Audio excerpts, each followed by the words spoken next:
There's very little I can say about Star Wars that has been said by numerous people over and over again. However, what I can do is give my opinion on how I would change the movie itself, using the knowledge and fan theories that I have now. Hi, I'm Brittany G, and welcome to my review channel. Since the key to success on YouTube is talking about topics you are passionate about, I've decided to bring my lifelong love of Star Wars to YouTube like many others have, but this time I'm going to add a little twist. I'm going to take my big girl boots and give you my opinion of what I think the movie should have been. Take the assault on the Tantive 4, for example. The entire scene at the end of the crawl to the entrance of Darth Vader is roughly 3 minutes long. In 1977, all of this was eye candy and was actually fast-paced. Not so much anymore in 2025. There's actually several cuts that aren't necessary, and that entire section can basically be cut in half.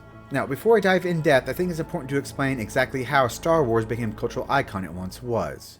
See, back in 1977, we had this following sci-fi movie set in space. 2001: A Space Odyssey, Close Encounters of the Third Kind, and that is pretty much it for the big movies. Star Trek and Doctor Who did exist at this time, but their fandoms were nowhere near as big as they are now. Star Trek would become a movie, but not until 1979, and in part thanks to Star Wars. In fact, both these franchises would see a boost in viewership as Star Wars became a success, and showed just how sci-fi could be. There weren't many sci-fi franchises at this time. It's mostly an unexplored concept. Now, other sci-fi franchises did exist, like Buck Rogers, but even that was only a comic strip until 1979. Here's what most people don't get. Star Wars wasn't just popular. It was a cultural shift. And it proved that sci-fi was a worthwhile form of entertainment. And at the same time, it changed how movies were made. Basically pushed the envelope in music, special effects, world creation, and editing. Now, while most movies exist in theaters for 3 months, Star Wars lasted over an entire year. It was still in theaters even as it swept the Academy Awards for, and let me get this right now, Best Original Score, Best Sound Effects, Best Visual Effects, and it was honored the Special Achievement Award for the creation of the various alien creatures and robot voices. Now, this might not seem like a lot, but it was also nominated in nearly every category. It would basically win 22 awards over basically every single award show, like the Oscars, the Academy Awards, as I mentioned, the Emmys. It was even so popular that we get the term blockbuster thanks in part to this movie and Jaws, which came out the year before. It's almost impossible for me to tell you exactly what kind of effect Star Wars had on culture itself, because we basically live in the ocean of culture that Star Wars made. So let's do a bit of compare and contrast, paying attention to specific parts of the following scenes. The music in Star Trek's action scenes, for example.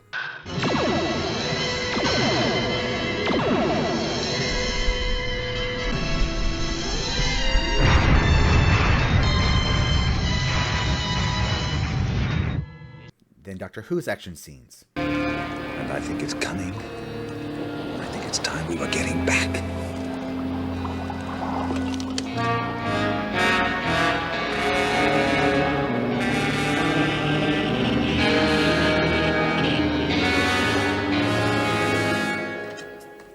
Now listen to the Star Wars action scenes.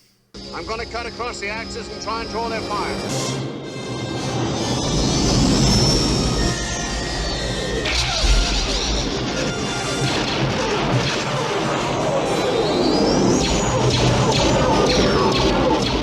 Massive jump in quality and music.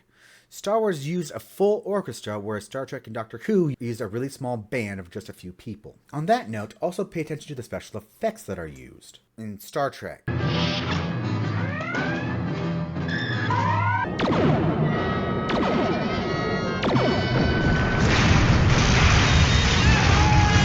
in 2001: A Space Odyssey, I can give you my complete assurance that my work will be back to normal. And now Star Wars.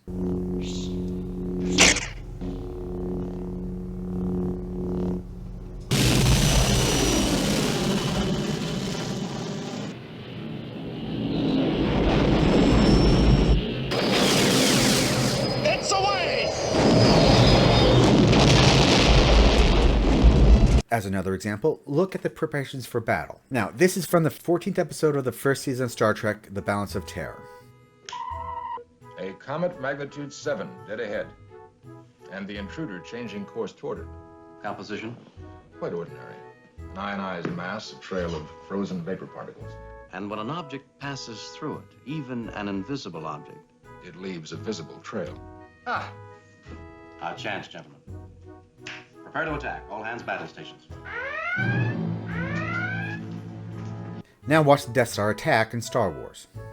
An analysis of the plans provided by Princess Leia has demonstrated a weakness in the battle station. The approach will not be easy.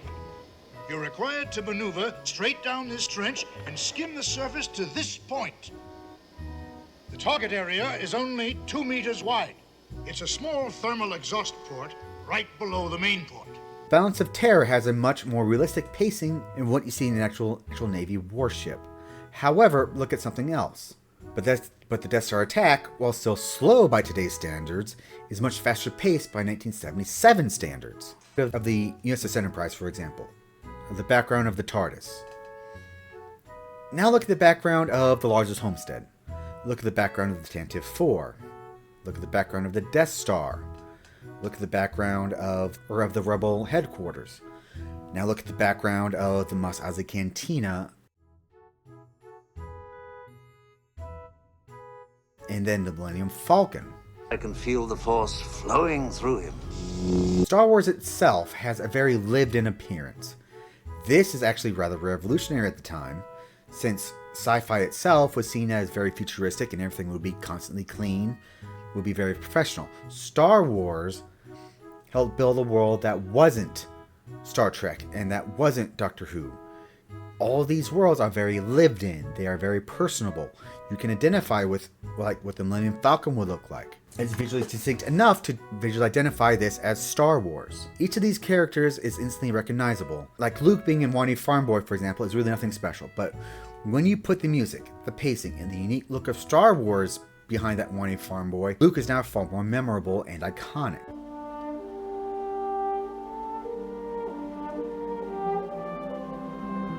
Han's storyline, for example, was that of a redeemed pirate. He was trying to calm Luke and Obi-Wan when they first met. You've never heard of the Millennium Falcon? Should I have? It's a ship that made the Kessel run in less than 12 parsecs. I've outrun Imperial starships. Not the local bulk cruisers, mind you. I'm talking about the big Carillion ships now.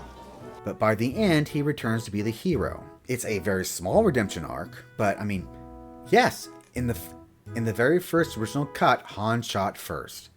And I'm willing to die on that hill. Now, Darth Vader's first appearance is appearing in a doorway before leading the stormtroopers down into the hallway. It's a clear show of power, and that shows just how powerful Vader really is by establishing him as the big bad of the movie. Then there's Princess Leia. See, in the 1970s, there were very few, if any, strong women in any form of media. At this time, Leia is a very standout persona. Yet here she is, standing up to Darth Vader himself, asserting her terms of her capture. It may not seem like it, but listen to what she says. I want to know what happened to the plans they sent you. I don't know what you're talking about. I'm a member of the Imperial Senate on a diplomatic mission to Alderaan. See, I know with the addition of Rogue One, the Tantive 4 was caught fleeing Scarif. But here's the thing. Star Wars is really bad at conveying world information. See, at this time, the Empire itself is not its own form of government. The Senate still exists.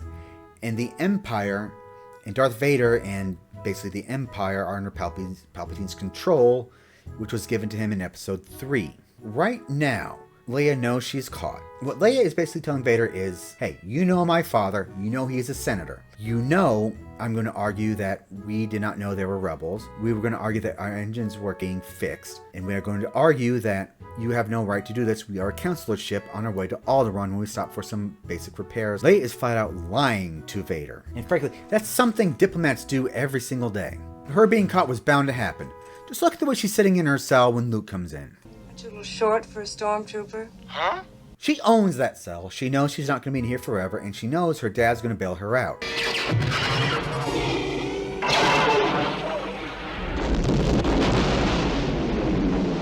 I will come back to that bit of world building in a future video. Then once Han and Luke screw up their little rescue mission, Leia takes control and leads them into the garbage chute.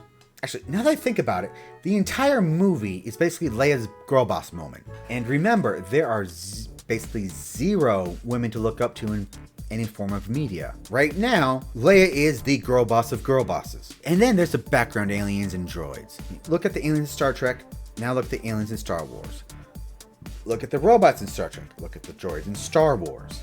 The droids and aliens in Star Wars are basically far more recognizable and memorable than the ones in Star Trek. So what we have here is a situation where if you didn't like the story, Leia was still the most powerful woman on screen, and the only way to experience that was to see Star Wars. If you wanted to see the best special effects, you saw Star Wars. If you wanted to experience the most immersive movie at the time, you saw Star Wars. Experience the groundbreaking music, you saw Star Wars. It basically became a cultural icon in the same way Game of Thrones did. It pushed the envelope in a way that no other movie had at that time, in a niche no one was really using at the time. What about everything else? Well, that could absolutely use some improvement, and that is why I'm here. See, the thing is, I want the new Star Wars fans coming into the franchise to have the same love for Star Wars as I did, and people really like talking about something when you talk about it with passion.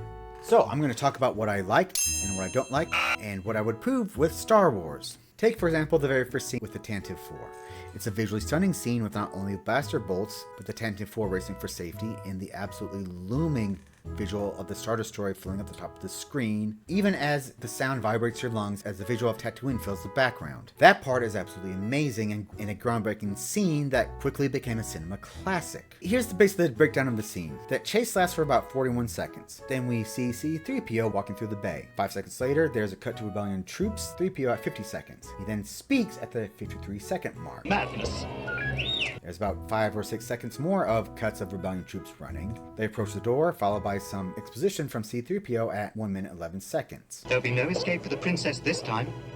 And the Tantive 4 is drawn in the Star Story at about 1 minute and 32 seconds. Everyone stares upward for 8 seconds until something begins to cut through the door. This lasts for 10 seconds as the door suddenly explodes and Fire Blaster begins at 1 minute 55. That continues to about the 2 minute 12 second mark when Stormtroopers suddenly chase the fleeing rebels. At 2 minutes 39 seconds, we see Darth Vader himself. Troopers leaving the frame about 3 minutes in. So that entire scene lasts about 3 minutes long, right? In 1977, this would have been eye candy. All of it.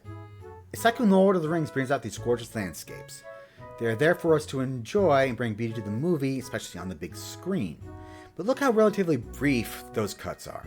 Here in A New Hope, there's multiple shots of C-3PO and Rebellion officers that don't really add to anything. I mean, now if you were 6 or 8, as I was when I first saw this, it's very much eye candy, and you really don't notice exactly how much extraneous shots there are. Now, there's something to be said about long shots to establish mood, like in the movie Alien, when we first are introduced to the Nostromo. That scene is to introduce isolation and loneliness. For an action sequence like this kind of world building slows down the pace and slows down the action. So honestly, that first 4 seconds of C-3PO's reaction, cut it out. Just remove it completely. I mean, we really don't need this much establishment.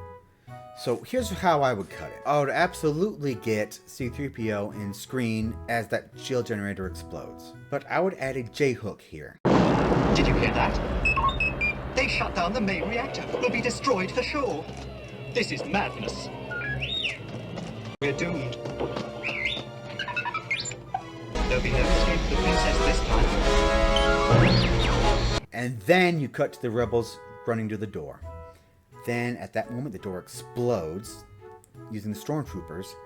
But here's the thing. In the movie, there's about 15 seconds of action, and that's just shooting.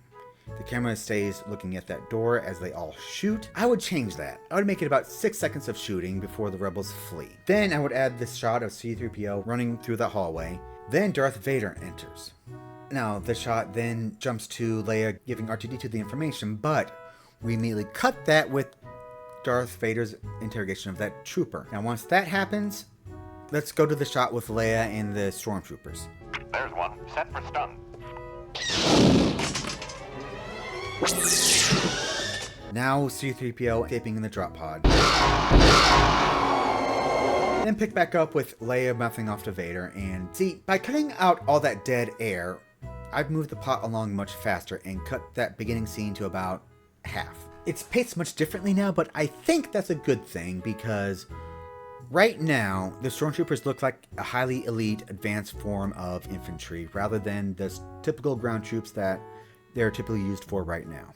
I mean, they just captured a ship in less than, 2 minutes of screen time, whereas before, they were standing there shooting for 20 seconds. See, my intention is to go through the movies scene by scene and describe how I would change it, describe the various fan theories and what they add to it, as well as the various books and other media. And hopefully I can get the entire movie to remain a classic. But please, Let me know what you think of my changes in the comment below, and please, everyone, have fun and enjoy.